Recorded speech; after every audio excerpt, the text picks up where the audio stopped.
ADC নির্বাচনকে সামনে রেখে বিগত কিছুদিন আগে রাজ্য কমিটিতে আমাদের শরিক আইপিএফটির সঙ্গে সিট শেয়ারিং নিয়ে কিছু টানাহেঁচড়া চলার পরে এই এমপি মণ্ডলে অন্তর্গত বিজেপি সমর্থকরা মনে অসন্তুষ্ট হয়ে গেল।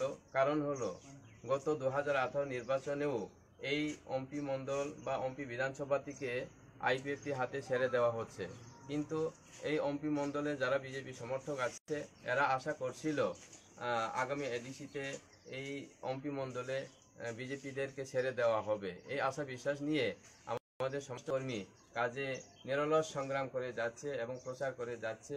তা সত্ত্বেও গতকালকে আমাদের এই শরিক আইপিএফটির সঙ্গে সিট বন্টন নিয়ে আমাদের এই এমপিটাকে বঞ্চিত করা হলো। এই কারণে বিজেপি সমর্থক এমপি মণ্ডলের সমস্ত কার্যকর্তারা তিনি ক্ষোভ প্রকাশ করে আমাদের ভারতীয় জনতা পার্টি মণ্ডল কার্যালয় ওইটাকেও তিনি তালা দিয়ে দিয়েছে। কাজে আমি খুব অনুরোধ করলাম এদেরকে আমাদের দলীয় নির্দেশ এবং দলীয় আদর্শের উপর বিশ্বাস করে পার্টি অফিস যেন খোলা রাখার জন্য আমি অনুরোধ করছিলাম। তা সত্ত্বেও আমাদের কর্মীরা মানতে নারাজ। এই কারণে আমি খুবই সংকটে আছে কিভাবে আমাদের এই ভারতীয় জনতা পার্টি সমস্ত সমর্থক বা এমপি মণ্ডলের কার্যকর্তাদেরকে কিভাবে আমি ধরে রাখতে পারবে, ওইটা আমার খুব সমস্যা হয়ে দাঁড়িয়েছে।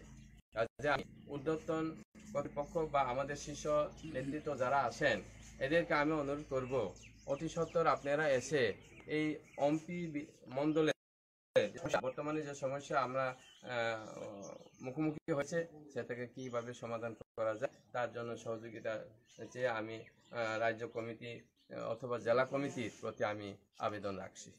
আচ্ছা স্যার, এ ব্যাপারে আগামী কিভাবে আপনারা পদক্ষেপ নেবেন এই বিষয়ে কিছু আলোচনা।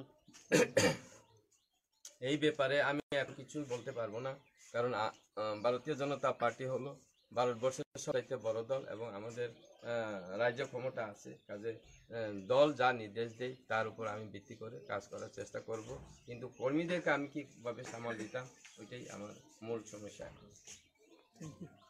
ধন্যবাদ।